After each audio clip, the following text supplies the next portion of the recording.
حمد و صلات کے بعد معزز محتشم عالی مرتبت سامعین، خواتین و حضرات، السلام علیکم ورحمۃ اللہ وبرکاتہ۔ 27ویں شب ہے رمضان المبارک کی۔ اللہ نے زندگی میں ایک بار پھر عطا کی۔ اللہ ان گھڑیوں کے وسیلے سے ہمارے گناہ معاف فرما دے۔ لیلۃ القدر اپنے دامن میں اتنی رحمتیں رکھتی ہیں کہ اس امت کے سارے گناہ گاروں کی بخشش کے لیے کافی ہے۔ اس رات میں روح الامی اترتے ہیں فرشتوں کے جلو میں، جھرمٹ میں، اور اہل ایمان جو قیام میں ہوتے ہیں، قعود میں ہوتے ہیں، ذکر الہی میں ہوتے ہیں، ان سے مصافحہ کرتے ہیں۔ یہ رات کون سی ہے؟ ترکی خیمے میں چٹائی ایک سمت کر کے سر انور حضور نے باہر نکالا اور فرمایا کہ لیلۃ القدر کو آخری عشرے میں تلاش کرو۔ اور ایک روایت کے لفظ یہ ہیں کہ آخری عشرے کی تاک راتوں میں تلاش کرو۔ وہ تاک رات کون سی ہے؟ اس کو مخفی رکھا گیا۔ حضرت ابی بن قعب رضی اللہ تعالی عنہ صحابی رسول ہیں، فرماتے ہیں میں قسم کھاتا ہوں کہ وہ رات 27ویں شب ہے۔ حضرت بایزید بسطامی علیہ رحمہ فرماتے ہیں مجھے زندگی میں یہ رات 2 بار ملی ہے اور دونوں بار 27ویں شب ہی تھی۔ تو ہم اللہ کی بارگاہ میں امید کا دامن پھیلائے ہیں کہ یہی شب ہو اور اس کے دامن سے پھوٹتی ضیائیں ہمارے اندر کے اندھیروں کو ختم کرنے کا ذریعہ بنے۔ مجھے آپ کو اپنے معاد کی، آخرت کی فکر کرنی چاہیے۔ یہ راتیں آتی ہیں اور چلی جاتی ہیں، اور ایک وقت آئے گا کہ یہ راتیں آئیں گی اور ہم نہیں ہوں گے۔ کتنے لوگ ایسے ہیں جو پچھلے سال تھے لیکن آج نہیں ہیں، ان سے گزشتہ سالوں میں تھے، آج نہیں ہیں۔ تو اللہ ہمیں ہر سال یہ رات مبارک کرتا ہے، نصیب ہوتی ہے۔ اللہ آپ کی قسمت میں ایسی بہت ساری راتیں نصیب کرے، لیکن بہرحال ایک وقت ایسا آنے والا ہے کہ یہ راتیں تو آئیں گی لیکن ہم موجود نہیں ہوں گے۔ تو یہ جو میسر راتیں ہیں، ان کے دامن سے پھوٹتی ضیائیں ہمیں اپنے اندر سمو لینی چاہیے کہ ہم دنیا پہ نہ بھی ہوں گے تو یہاں سے جو ہم نے نور لیا ہوگا وہ قبر میں بھی چراغاں کرے۔ باطن کی روشنی، اندر کے اجالے اور روح کا چراغاں اس رات کے دامن سے لیا جا سکتا ہے۔ حضور علیہ السلام رمضان المبارک کے آخری عشرے میں کثرت کے ساتھ عبادت کرتے تھے۔ حضرت سیدہ عائشہ رضی اللہ تعالی عنہا فرماتی ہیں کہ حضور کمر بستہ ہو جاتے اور اپنا تہ بند کس کے باندھ لیتے، خود بھی جاگتے اور اہل خانہ کو بھی بیدار رکھتے۔ زندگی میں یہ ساعتیں جو ہمیں مقسوم ہوئی ہیں، یہ سعادت بری ساعتیں ہیں۔ پچھلی امتوں کے حصے میں اس طرح کے لمحات کب آئے ہیں؟ یہ ایک رات 1000 مہینے کی عبادتوں سے افضل، بہتر اور بھاری ہے۔ میرے حضور نے ارشاد فرمایا ایک بندہ صبح سے لے کے ظہر تک مزدوری کرتا ہے، اس کو ایک کی رات دیا جاتا ہے۔ ایک بندہ ظہر سے عصر تک مزدوری کرتا ہے، اس کا وقت تھوڑا ہے، اس کو بھی ایک کی رات دیا جاتا ہے۔ اور ایک شخص عصر سے لے کر مغرب تک مزدوری کرتا ہے، اس کا وقت دونوں سے کم ہے، لیکن اس کو مزدوری 2 قیراط دی جاتی ہے۔ فرمایا پہلی مثال یہود کی ہے، دوسری مثال نصارہ کی ہے، اور تیسری مثال میری امت کی ہے کہ تھوڑے کام پر بھی اجر زیادہ رکھا گیا ہے۔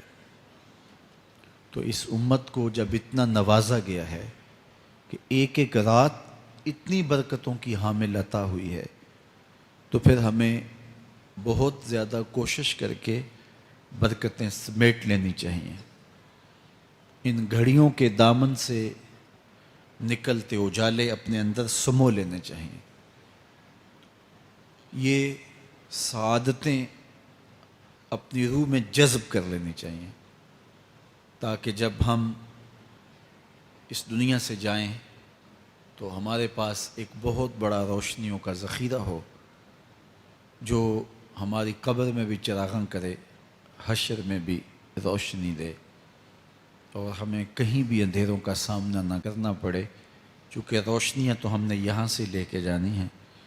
تو یہاں سے کتنی روشنیاں لے کے جاتے ہیں، یہ ہماری ہمت ہے، یہ ہماری کوشش ہے۔ اللہ نے تو لوٹ سے لگائی ہے، اس کی رحمتیں مسلسل ہمارے اوپر برس رہی ہیں، اور یہ صدقہ ہے آمنہ کے لال کا، ورنہ ہم اس قابل کہاں تھے۔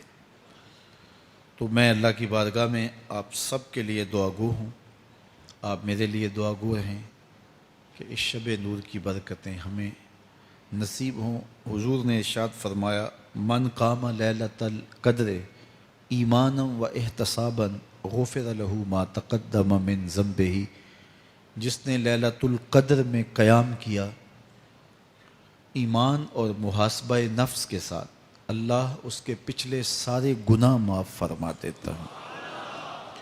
ام المومنین سیدہ عائشہ رضی اللہ تعالیٰ عنہ فرماتی ہیں کہ میں نے عرض کی اے اللہ کے محبوب صلی اللہ علیہ وسلم، اگر میں لیلۃ القدر کو پا لوں تو مجھے پھر کیا دعا مانگنا چاہیے؟ تو حضور نے ارشاد فرمایا اگر تم لیلۃ القدر پا لو تو یہ دعا مانگو اللہم انک عفو تحب العفو فاعف عنی، اے اللہ تو معاف کرنے والا ہے، معاف کرنے کو پسند کرتا ہے، میرے معاملات سے درگزر فرما۔ تو اللہ تعالیٰ اس رات کی برکتوں سے ہمیں اپنی پناہ میں، امان میں، حفاظتوں کے حصار میں رکھے۔ ہر سال لیلۃ القدر کے موقع پر اور شب برات کے موقع پر دور و نزدیک سے آنے والے سامعین کو کتاب اللہ سے کچھ ضروری مضامین پیش کرنے کی سعادت پاتا ہوں، چونکہ مجھے پتہ ہے کہ یہاں آنے والے لوگ بڑی دور دور سے آتے ہیں اور اپنے محلوں کو، اپنی بستیوں کو، اپنے شہروں کو چھوڑ کے یہاں پہنچتے ہیں، تو ان کا ایک لمحہ بھی ضائع نہ ہو، ان کی ایک ایک ساتھ کی قدر کی جائے، اور ان کو با مقصد باتیں جو ان کی پوری زندگی میں ان کے لیے نفع کا سبب ہوں، ان کو یہاں سے دی جائیں۔ تو قرآن مجید سے بہتر اور کیا پیغام ہو سکتا ہے؟ تو انشاءاللہ آج آپ کے سامنے کتاب اللہ سے ایک مضمون رکھوں گا۔ اللہ کتاب و سنت کے اجالوں سے ہمارے من کے سارے اندھیرے اور ظلمتیں دور کر دے۔ سورہ القیامہ میرا آج کا مضمون ہے، جو 40 آیات پر مشتمل ہے۔ سورۃ القیامہ قیامت کے اس بات اور اس کے ہولناک منظر کی عکاسی پر مشتمل ہے۔ معاد کا یقین ہماری زندگی میں نظم پیدا کرتا ہے۔ اگر کسی قوم کو احتساب کا یقین نہ ہو تو اس کی زندگی بے ربط ہو جاتی ہے، لوٹ مار کا بازار گرم کر لیتا ہے کہ مجھے کون پوچھنے والا ہے۔ لیکن جس قوم میں احتسابی عمل مضبوط ہو وہاں لوٹ مار کا بازار گرم نہیں ہو سکتا۔ تو دنیا کے اوپر نظم قائم رکھنے کے لیے احتسابی عمل بہت ضروری ہے۔ دنیا بھر کے دانشور یہ بات کہتے آئے ہیں۔ اگر جرائم ختم کرنے ہیں تو انصاف فراہم کرنا پڑے گا۔ اگر عدالتیں قابل فروخت مال بن جائے، تھانے بکنے لگ جائیں، تو پھر معاشرے جرائم سے پاک نہیں رہ سکتے۔ تو عدالتی نظام اگر بے لاگ ہوگا اور انصاف لوگوں کی دہلیز تک پہنچے گا تو معاشرے ستھرے اور پاکیزہ ہوں گے اور ایک خوبصورت معاشرتی نظم قائم ہوگا۔ تو احتسابی عمل اور عدالتی نظم اچھا رکھنے کے نتائج ہم اپنی آنکھوں سے دیکھتے ہیں۔ تو کیا آخرت کا احتساب ہونا ضروری نہیں، جہاں افراد کا اور قوموں کا فرد عمل پیش ہو اور پھر جزا و سزا ان کو دی جائے؟ تو اسلام نے جو معاد اور آخرت کا تصور دیا ہے، یہ فرد اور قوم کی زندگی میں ایک نظم پیدا کرتا ہے۔ لیکن ہر دور میں جو مجرم ہوتے ہیں، جن کا کام ہی لوٹ مار ہوتا ہے، وہ کبھی نہیں چاہتے کہ احتسابی عمل مضبوط ہو۔ وہ چاہیں گے کہ عدالتیں قابل فروخت جنس بن جائیں، تھانوں کی بولیاں دی جا سکیں اور انصاف کبھی بھی قائم نہ ہو۔ تو بے لاگ احتساب کا وہ کبھی بھی رواج نہیں پڑنے دیں گے۔ جو لوگ آخرت کے تصور کو جھٹلاتے ہیں، ان ساری قوموں کو دیکھ لیں جنہوں نے آخرت کو جھٹلایا۔ وہ قومیں ہیں جو برائی میں لت پت تھیں اور گناہوں بھری زندگی بسر کر رہی تھی۔ اب ایسی قومیں کبھی پسند نہیں کرتی کہ کوئی آخرت بھی ہو جس کا خوف انہیں گناہوں کی اور بدیوں کی زندگی سے نکالے، کیونکہ وہ اس زندگی سے نکلنا ہی نہیں چاہتے۔ تو آخرت کا وہ ڈٹ کے انکار کرتے۔ قریش مکہ نے بھی آخرت کا ڈٹ کے انکار کیا اور کہا کہ ہم آخرت کو نہیں مانتے، چونکہ اگر وہ آخرت کو مان لیتے ہیں تو پھر زندگی کی تمام تر مکاریاں، دجل و فریب، تلبیسات، لوٹ مار، ظلم و جبر جو کمزوروں پر وہ روا رکھے ہوئے تھے، اس کا جواز باقی نہیں رہتا تھا۔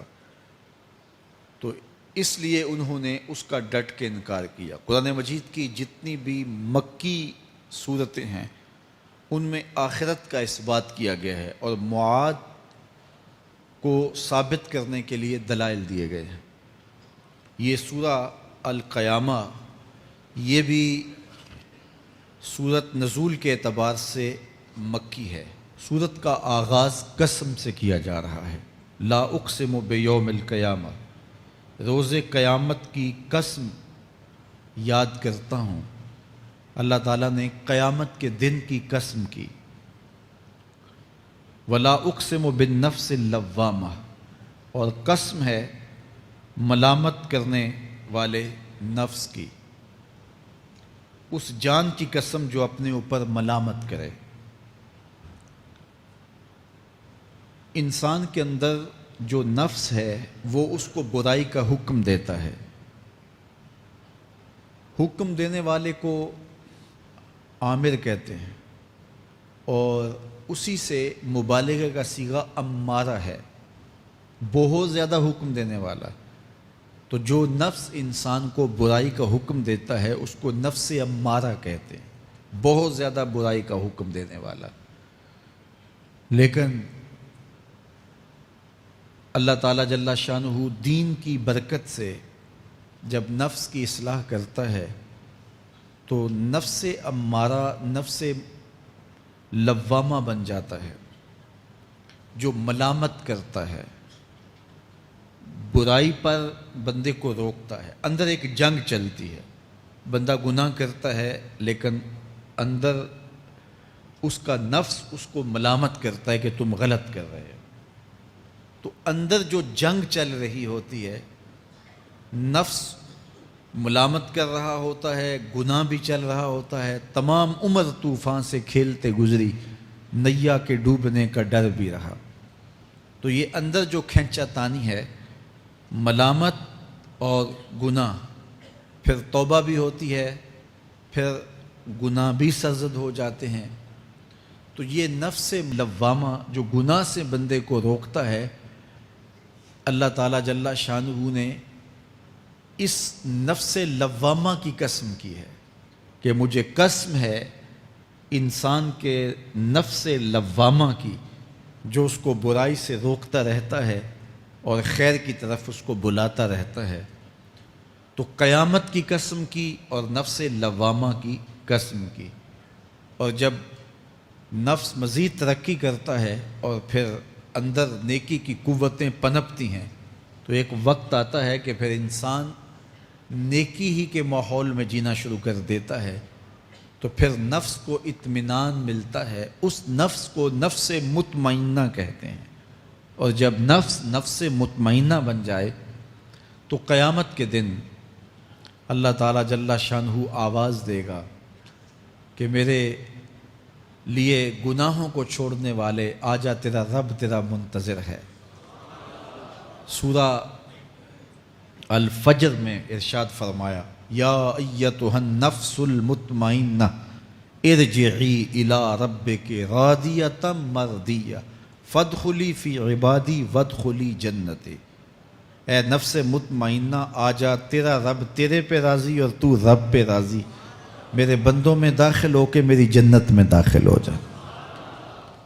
تو اللہ تعالی ہمارے نفس کو نفس مطمئنہ بنائے. تو نفس لوامہ بھی غنیمت ہے جو گناہ پہ ملامت کرتا ہے. تو اللہ تعالیٰ جل شانہ نے قیامت کے دن کی قسم کی تو ساتھ نفس لوامہ کی بھی قسم کی. قسم تو کوئی بھی کرے تو سننے والا متوجہ ہوتا ہے کہ یہ جو قسم کی جا رہی ہے تو یہ کسی عنوان کی اہمیت کو بیان کرنا مقصود ہے. تو پھر قسم اگر رب کرے تو پھر سمجھنے کے لیے کافی ہے کہ وہ کتنا اہم مضمون ہوگا جس پہ میرا رب ہو کے قسم کر رہا ہے. تو قیامت پر اللہ تعالیٰ قسم فرما رہا ہے تاکہ اس کا قسم فرمانا اہل عقل کے لیے کافی ہو کہ اس کے اس بات کے لیے اس سے بڑی کیا دلیل ہو سکتی ہے کہ میرا رب اس پہ قسم کر رہا ہے. اَيَحْسَبُ الْإِنسَانُ أَن لَّن نَّجْمَعَ عِظَامَهُ. اللہ تعالیٰ ارشاد فرماتا ہے کہ کیا آدمی یہ سمجھتا ہے کہ ہم ہرگز اس کی ہڈیاں جمع نہیں فرمائیں گے. یہ ایک کافر تھا، عدی بن ربیعہ، یہ مراد ہے یہاں انسان سے. ایک روایت کے مطابق ابو جہل بن ہشام مراد ہے. تو یہ ابو جہل یا عدی بن ربیعہ یہ کہتے تھے کہ کیا ہڈیوں کو دوبارہ جوڑا جائے گا، دوبارہ ان کو جمع کیا جائے گا؟ یہ نہیں ہو سکتا، قیامت نہیں آ سکتی. وہ کہتے تھے یہ جہاں ہے بس ختم ہو جائے گا کام تمام، لہٰذا جو عزت پانی ہے، جو لذت حاصل کرنی ہے، جو عیش و عشرت کرنی ہے، جو کچھ کرنا ہے اسی جہان میں کر لو. آج کل بہت سارے لوگوں کا رویہ بھی یہی ہے کہ بس ٹھیک ہے، یہ دنیا ہی سب کچھ ہے، آخرت بس ایک اعتقاد کی حد تک ذہن کے کسی گوشے میں ہے، 2 لمحوں کے لیے خیال آیا تو رک گئے، پھر اپنی وہی ڈگر کی زندگی. لیکن آخرت جب تیقن کی اس منزل تک پہنچ جائے پھر انسان کہ اعمال کے اندر خود بخود جو ہے وہ نظم پیدا ہو جاتا ہے کہ چونکہ میں اللہ کے حضور پیش ہونا ہے اور ایک ایک عمل کا میں نے حساب دینا ہے۔ تو آخرت کے بارے میں یقین کی کمزوری انسان کو جو ہے وہ گناہوں کی دلدل میں پھنسا دیتی ہے۔ اس لیے آخرت کا یقین یہ بہت ضروری ہے تاکہ ہماری زندگی میں نظم پیدا ہو اور ہم اللہ کے حضور جھکنے والے، اس کے شکر گزار بندے، اس کی اتباع کرنے والے بنیں۔ تو اب وہ کافر کہتے تھے ابن ربیعہ یا ابو جہل کہ یہ جو ہڈیاں ہیں ان ہڈیوں کو کیسے دوبارہ زندہ کیا جائے گا۔ نضر بن حارث ایک کافر تھا، وہ کہیں سے قبرستان سے پرانی ہڈی اٹھا لایا اور وہ اتنی بوسیدہ تھی کہ ہاتھ کے لمس سے ٹوٹ ٹوٹ کے گرتی تھی، اور حضور کے پاس آ کھڑا ہوا اور آ کے کہنے لگا کہ کیا ان ہڈیوں کو دوبارہ زندہ کیا جائے گا؟ کون ہے ان کو جو دوبارہ زندہ کرے؟ اور ساتھ ہڈی توڑتا ہے اور اس کے ریزے زمین پہ گرتے ہیں۔ تو حضور علیہ السلام نے اللہ کی جانب سے اس کا جواب دیا۔ ذرا قرآن پڑھیے، سورہ یاسین کا آخری رکوع ہے، وَضَرَبَ لَنَا مَثَلًا وَنَسِیَ خَلْقَهُ قَالَ مَن يُحْيِي الْعِظَامَ وَهِيَ رَمِيمٌ۔ اب وہ باتیں کرنے لگ گیا ہے، اس کی زبان بولنے لگی ہے، اب کہاوتیں ہمارے لیے لاتا ہے، اور کیا کہتا ہے؟ مَن يُحْيِي الْعِظَامَ وَهِيَ رَمِيمٌ، ان ہڈیوں کو کون زندہ کرے گا جبکہ اتنی بوسیدہ ہو گئی ہیں۔ تو یہ نضر بن حارث حضور کے سامنے ہڈی لایا تھا اور توڑتا تھا اور کہتا تھا یہ ہڈیاں زندہ ہوں گی، ان ہڈیوں کو دوبارہ اٹھایا جائے گا جو اتنی بوسیدہ ہو گئی ہیں کہ ہاتھوں کا لمس بھی گوارا نہیں کرتی، اس کو دوبارہ زندہ کیا جائے گا، کون زندہ کرے گا؟ جواب سنو، قُلْ يُحْيِيهَا الَّذِي أَنشَأَهَا أَوَّلَ مَرَّةٍ۔ اے محبوب فرما دیجئے اب تو ہڈیاں موجود ہیں، جب ہڈیاں بھی نہیں تھیں تو جس رب نے انسان بنایا ہڈیوں کو جوڑ کے نہیں بنا سکتا۔ اب تو میٹیریل موجود ہے جب میٹیریل بھی موجود نہیں تھا۔ هل أتى على الإنسان حين من الدهر لم يكن شيئا مذكورا، انسان پر وہ وقت بھی آیا ہے جب یہ قابل ذکر چیز ہی نہیں تھا، اس کا نقشہ نہیں تھا، اس کی صورت نہیں تھی، اس کا میٹیریل نہیں تھا، اس کا مادہ نہیں تھا، لیکن جس نے حضرت انسان بنایا، پانی کی بوند سے تخلیق کیا، تو اب کیا وہ ہڈیوں کو جوڑ کر انسان نہیں بنا سکتا؟ تو یہ کفار بات کرتے تھے کہ نہیں نہیں نہیں، اتنی بوسیدہ ہڈیوں کو کیسے زندہ کیا جائے گا، یہ بات سمجھ میں نہیں آتی۔ پھر ان کے ذرے بکھر گئے، بعض انسانوں کو جانور چیڑ پھاڑ کے کھا گئے، کچھ وہ کھا گئے، کچھ ہڈیاں پڑی رہ گئیں، کچھ ان کی ہڈیاں راکھ بن کے اڑ گئیں۔ تو کیسے ہو سکتا ہے کہ ان کو دوبارہ زندہ کیا جائے، ان کے اجزاء جوڑے جائیں؟ اب یہ عدی بن ربیعہ نے بھی یہی کہا۔ اللہ ارشاد فرماتا یحسب الانسان ان لن نجمع عظامہ، یہ آدمی گمان کرتا ہے، کہتا ہے کیا ہڈیوں کو دوبارہ زندہ کیا جائے گا؟ اللہ فرماتا ہے کیوں نہیں، ہم اس بات پہ قادر ہیں کہ اس کے انگلیوں کے پور پور کو دوبارہ کھڑا کر دیں، اور اس کے اجزاء جو بکھرے ہوئے ہیں ان کو ہم اکٹھا کر کے دوبارہ ان کو جوڑ دیں، ہمارے لیے کوئی مشکل نہیں ہے۔ لیکن یہ اس کا خیال ہے کہ ہڈیوں کو کیسے جوڑا جائے گا، لیکن سورہ یاسین میں جو دلیل دی اس پہ کس قدر جو ہے وہ اشش کرنے کو جی چاہتا ہے۔ فرمایا کہ قُلْ يُحْيِيهَا الَّذِي أَنشَأَهَا أَوَّلَ مَرَّةٍ، یہ کہتے ہیں یہ ہڈیاں کون جوڑے گا؟ کہا جب ہڈیاں بھی نہیں تھی، جس نے ہڈیاں بنائی اس کے لیے جوڑنا کیا مشکل ہے؟ تو یہ عجیب تم نے بات کی۔ تو اللہ تعالیٰ جل شانہ قیامت کے دن ہمارے وجود دوبارہ اٹھائے گا اور اپنے حضور بندوں کو کھڑا کرے گا اور ان سے سوال پوچھے گا۔ یہ نہیں ہے کہ جو مرضی کرتے گئے، ایک آدمی نے ظلم کیا، جبر کیا، زیادتیاں کی، لوگوں کا حق لوٹا، لوگوں کا مال غصب کیا، عزتیں پامال